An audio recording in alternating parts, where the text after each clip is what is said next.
서울과 수도권의 생활 밀착형 오늘의 이슈를 알아보는 뉴스 따라잡기 시간입니다. 수도권에서 일어나는 각종 뉴스들을 심층적으로 정리해보도록 하겠습니다. 오늘도 시사평론가 최우한 씨와 함께하겠습니다. 안녕하세요. 네, 안녕하십니까. 네. 예. 드디어 이 정부의 내년 예산안에 얼개가 드러났습니다. 동시에 박근혜 대통령은 이 복지 공약의 후퇴라는 비판에 직면을 하고 있습니다. 오늘 뉴스 따라잡기 정부 2014년도 예산안 전반에 대해서 자세하게 좀 얘기를 해보도록 하겠습니다. 많은 부분에서 변화가 좀 있었습니다. 지금 야당도 많이 반대를 하고 있는데 우선 전체적으로 총평이랄까요? 정리 좀 해주시죠. 일단 오늘 뉴스 따라잡기는 전체적으로 총평을 하고 그다음 부분별로 알아보고 그다음 결론 말씀드리도록 하겠습니다. 네. 정부가 지난 26일 발표한 내년도 예산안을 보면 박근혜 대통령의 주요 복지 공약이 공수표가 됐다 이렇게 이야기가 되고 있는데요. 반값 등록금 시행 미뤄졌고 기초노령연금과 4대 중증질환 보장 공약도 제도 시행에 필요한 예산을 모두 반영하지 않았습니다.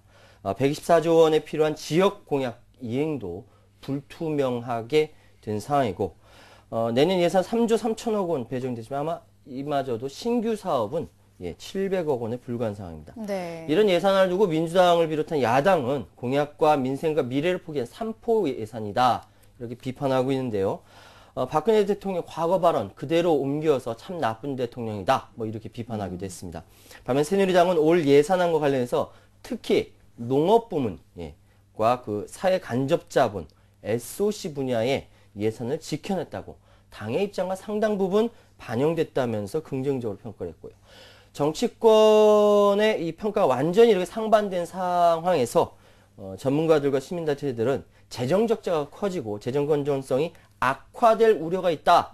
네, 이렇게 지적하면서 세금과 복지에 대한 국가 차원의 비전을 제시하고 사회적 합의를 도출해야 한다. 즉 조심스레 증세 이야기가 나오기도 했습니다. 네, 일단 부문별로 하나하나 좀 살펴보도록 하겠습니다. 우선은 복지 부문인데요. 현재 기초노령연금이나 보육, 양육수당 또 이런 지난 5월 말에 정부가 발표했던 거에 비해서 상당히 좀 축소가 됐죠. 네, 그렇습니다. 일단 내년 보건복지 분야 예산은 올해보다 8.7% 그러니까 8조 5천억 원 증가 105조 9천억 원. 그러니까 사상 처음으로 100조대의 복지 분야의 예산이 진입은 했지만 이게 전체 예산 대비 복지 예산의 비중이 29.6% 선진국에 비해서 여전히 낮은 수준입니다. 네. 예. 그림 하나 준비했는데 보시면요. 국내 총생산 GDP 대비 복지 지출 비중 추이를 나타내는 그림입니다. 미국, 프랑스, 핀란드는 물론이고요. OECD 평균에도 미치지 못하는 것을 알 수가 있죠. 특히 내년 증가분 절반가량은 공적연금 증가액 3조 3천억 원, 건강보험 국고지원 5천억 원 등 제도 운영에 따른 것이어서 박근혜 정부 들어서 복지가 낮았다.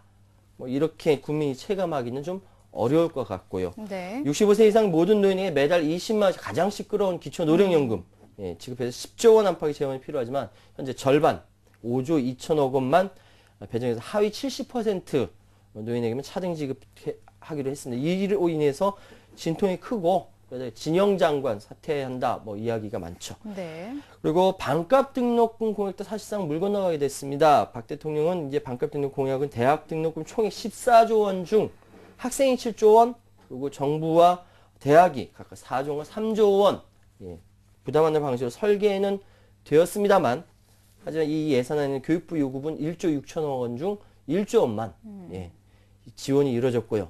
시행 시기 1년 늦춰졌다고 얘기하고 있지만 정작 내년에 또 어떤 일이 일어날지 모르겠습니다. 네. 또 그런가 하면 이 고등학교 무상교육과 무상교육과 무상보육 문제도 이 공약 사항과는 굉장히 좀 괴리를 보이고 있다고요. 예, 고교 의무 예산 빠졌죠. 예, 그 당초 공약집에 2014년부터 연 5% 확대해서 2017년에 전면 실시하겠다 약속은 했지만 반영하지 않았습니다. 그래서 지방교육재정교부금에 고교 무상교육의 예산을 떠넘긴 셈인데 중앙정부와 지방정부 간의 재정 갈등만 부추긴다 이런 우려의 목소리도 계속 나오고 있습니다. 네네. 그러니까 무상보육도 또 문제죠. 이 부분은 제가 지난주에 같이 한번 말씀드렸었어요. 네. 국고보조율 10% 영유아 보육금을 올린다고 해서 지방자치단체를 반발하고 있다. 네, 그렇죠. 국고보조율이 10% 오르면 7조 5천억 원 투입되는 무상보육 사업에서 국가부담은 현행 3조 7천억 원, 그래서 4조 5천억으로 늘어나게 됩니다. 하지만 서울시의 경우 중앙정부 인상분을 그대로 반영한 추가 예산 3,257억 원, 올해 예산 부담했던 2,285억보다 1,000억 원가량 더 크기 때문에 도저히 감당이 안 된다 이렇게 얘기하고 있고요. 네. 서울뿐만 아니라 경기도, 인천, 광주, 대전시 등도 마찬가지로 여야 의원들이 만장일치를 합의했던 무상보육 국고 보조율을 20%포인트 올려야 된다. 마찬가지 입장을 보이고 있죠. 그러니까 여전히 갈등이고요. 지역 공약 지원 예산 올해보다 3천억 원 증가한 3조 3천억 원 배정됐지만 정작 지역 예산의 3조 2,300억 원은 기존 사업 지원하는데 그리고 신규 사업이 바로 700억 원밖에 되지 않습니다. 물론 기획재정부가 지역별 핵심 수건 사업 한두 개를 먼저 지원하겠다라고 이야기는 했지만 어느 것부터 할 것인지 어떤 공약인지 밝히지는 않았다는 것이죠. 네, 대략적인 그림을 좀 살펴봤는데 말씀드린 대로 민주당은 이번 예산안에 대해서 혹평을 내놨습니다. 지금 정기국회 일정도 합의한 상태니까 이번에 그야말로 예산 전쟁이 벌어질 가능성이 크다고요. 그렇죠. 예산 전쟁이 벌어질 가능성이 크죠. 민주당 입장은 명확합니다. 정부 세제 개편안에 따른 내년 세수 효과도 올해 100억 원 적자인데 부자 감세 철회 등 근본적인 대책 없이 적자 예산은 계속 이렇게 편성할 수밖에 없는 상황이고 그러다 보니 중앙정부의 일방적 결정에 따른 취득세 인하와 국고보조 사업 대응비 급증으로 지방재정 위기 상황에 빠졌다. 뭐 이런 거죠. 특히 민영 예산에 편성된 내용 중 개발도상국 새마을운동 확산 사업, 비무장지대 평화공원 조성 사업, 4세대 전투기 사업 등 예산들 삭감하겠다라는 입장 보이고 있습니다. 그러니까 이게 MB 정권 치하에서 비일비재된 특정이나 특정 지역, 특정 단체의 지원 등의 권력형 특혜성 예산을 삭감하겠다는 것입니다. 네, 이런 가운데서 지금 여당인 새누리당은 정부를 옹호하고 있는데 지금 어떤 반응 보이고 있을까요? 사실 박근혜 대통령이 기초연금 이 공약 축소를 사과하면서 불가피성 호소했지 않습니까? 거의 한 목소리로 새누리당은 이를 뒷받침하는 발언을 쏟아냈는데요.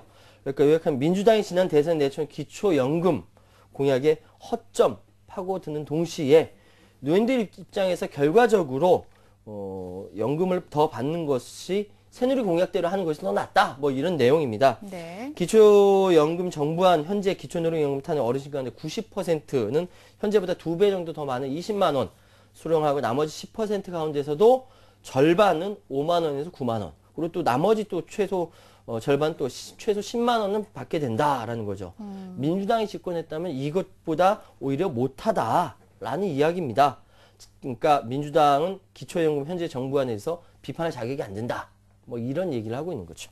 하지만 현재 여론 악화가 부담되는 측면이 있기 때문에 새누리당은 윤상현 원내수석 부대표 중심의 상황점검팀 그리고 김학용 정책위 수석 부의장 중심의 이슈 대응팀을 축으로 이번 정기국회 종합상황실을 운영하겠다라는 입장을 보였습니다. 네, 지금 뭐 상황에 대해서 여러 가지 이야기가 많이 나오고 있습니다. 시민사회단체에서는 어떤 입장 내놓고 있을까요? 이 대표적인 시민사회단체 참여연대 같은 경우는 공식적인 논평을 내놨습니다. A4 용지 한 7쪽에 이르는 굉장히 이제 상당히 이례적인 긴 보도자를 통해서 신랄하게 비판을 했거든요. 박근혜 정부 출범 이후 처음으로 제시된 이 예산안에는 일단 어려운 세입 여건 하에서 단기적으로는 경기 대응 역할과 중장기적으로 재정 건전성까지 실현하겠다 내용을 담고 있지만 일단은 낙관적인 성장 예측에 기초한 세입 전망의 신뢰성 부족, 그리고 여전히 미흡한 세입 확충 방안, 그리고 여기서 불거지는 재정 건전성 문제, 적절하지 못한 재정 지출 정책, 여러 가지 분야에서 심각한 문제가 있다라고 비판을 하고 있습니다. 특히 예견된 세수 부족을 이유로 경제 민주화와 복지국가 건설을 염원하는 국민들의 기대에 반하는 복지공약 축소에 대해서는 우려스럽다라는 입장을 보이고 있는데요.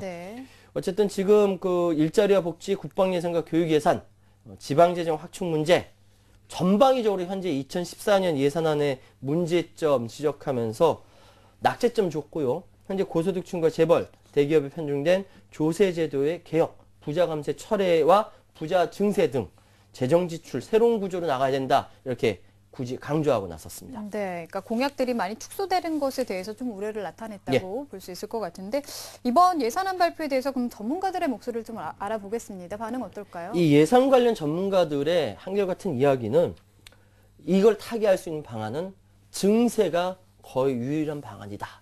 이렇게 이야기를 하고 있습니다. 네.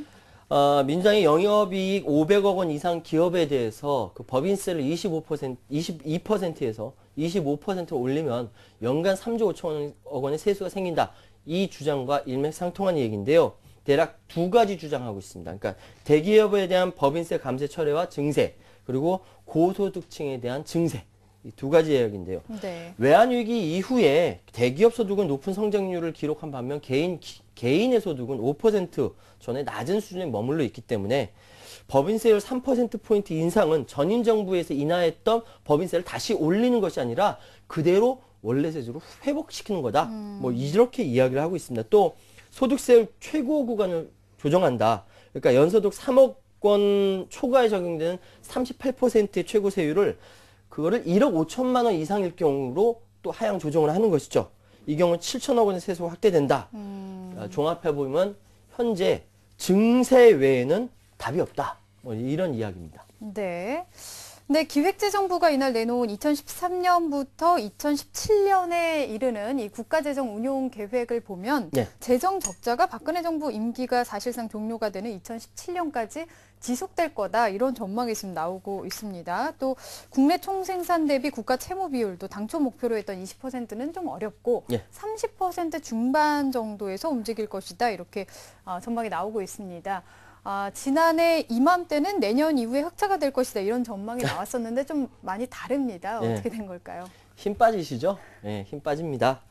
일단 정부는 이야기하기를 이렇게 빗나가는 게 예상보다 경제가 저성장했다라고 이야기를 합니다. 2012년 경제 성장은 전년도 3.3%, 하지만 실제로는 어떻습니까? 2.0%였죠. 올 경제 성장률을 4.0%로 전망했지만 2.7% 정도에 그칠 것으로 예상되고 있습니다. 그러니까 이게 성장률 하락이 당연히 세입에 영향을 미치겠죠.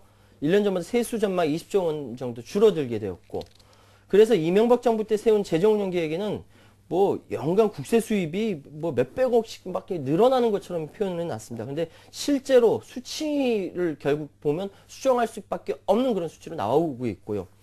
예를 들어서 GDP 대비 국가 채무 비율 아까도 말씀드렸지만 이명박 정부 때 세운 계획은 뭐 31.4%에서 뭐 28.3% 낮아질 것이다. 실제로 그렇지 않거든요.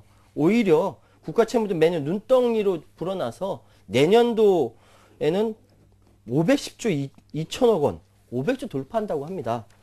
국가가 보증하고 있는 공기업 부채는 더 문제입니다. 네. 그러니까 현재 미확정 부채가 183조, 포함해서 공기업 부채 총 586조인데요. 한국 부채 증가율이 OECD 국가 34개국 중 7위를 달리고 있습니다. 네. 이거 어떻게 된 거냐면요. 잘못된 경제 전망으로 재정 적자 폭이 커지고 있는데 정부는 사실상 복지 축소 외에는 별다른 대안을 내놓고 있지 않기 때문입니다. 네. 정부는 이런 얘기합니다. 지출보다 수입을 늘리고 전면적인 세출 절감과 세입 확충을 위해 노력하겠다. 근데 이거 어디서 많이 듣던 이야기 아닙니까? 이거 몇 년 전부터 계속 똑같은 이야기 이렇게 하고 있습니다.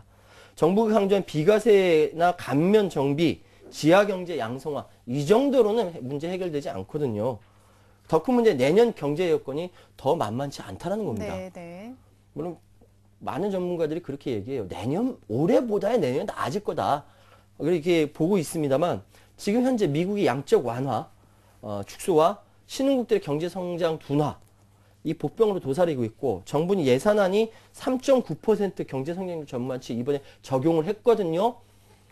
올해보다 1%포인트 높은 수치인데 지금 전체적인 상황을 보면 이것이 과연 가능한 수치인가 의문시 될 수밖에 없습니다. 오히려 이 3.9%는 이 장밋빛 전망이라기보다 정부의 희망치 아니냐 이런 비판이 많이 나오고 있죠.